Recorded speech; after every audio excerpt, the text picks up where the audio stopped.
سبا به زمون په حرمینو شریفینو دا خلک چړایو کی که موږ مسلمانان یو وجود یو موږ د نبی علیه الصلاة والسلام امتیان یو نو نبی علیه السلام فرمایي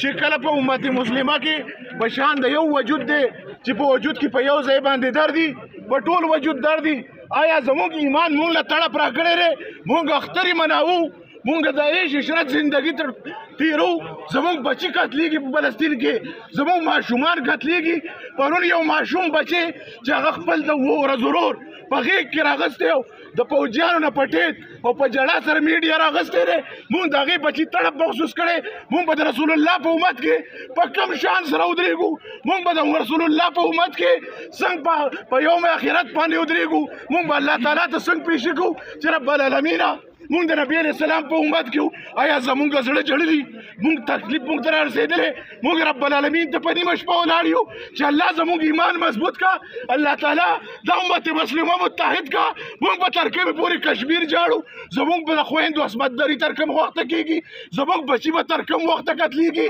آیا دا کافر به مونږ دنیا ته دې راغلي یو الله تعالی فرمایي ولا تحبوا الدنیا فتكون من الخاسرین د دنیا سره محبت مه کوئ کلي په نقصان کې به لاړ شئ د دنیا محبت مونږ دې ځای ته رسولی یو زما وروڼو مونږ د پیسې په چکر کې یو مونږ د ترقۍ په چکر کې یو مونږ چې الله کوم څیز له دنیا ته رالیږلي یو هغه د الله تعالی د کلمې سربلندي ده او انشاءالله د الله کلمه به سربلندی الله په قرآن کریم کې فرمایي وکلمة الله هي العلیا د الله کلمه به سربلندی دا کفر به مغلوب کېږي موږ به پاتې کېږو خو که چېرې مونږ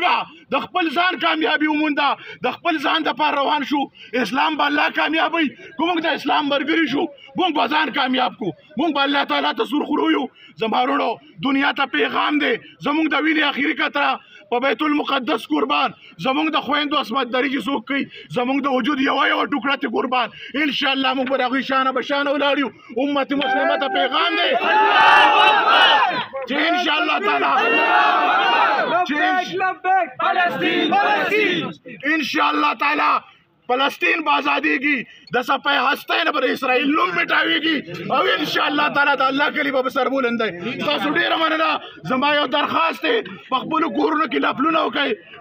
د الله تعالی د کلام پاک ختمونه وکړئ د الله نه دعا غواړئ چې زموږ نه کم ګناهونه شوي دي چې نن امت مسلمه تر بتر ده د هغې ګناهونو معافي وغواړئ چې الله موږ د هغې 314 مسلمانانو په شان یو موټی کړي نن یو خس یهودیان موټي پر یهودیان راوتري ټول د امت مسلمه یې چیلنج کړی را الله تعالی د امت مسلمه یو کی او چې د یهودیانو بیخ وباسي انشاءالله فلسطین به ازادېږي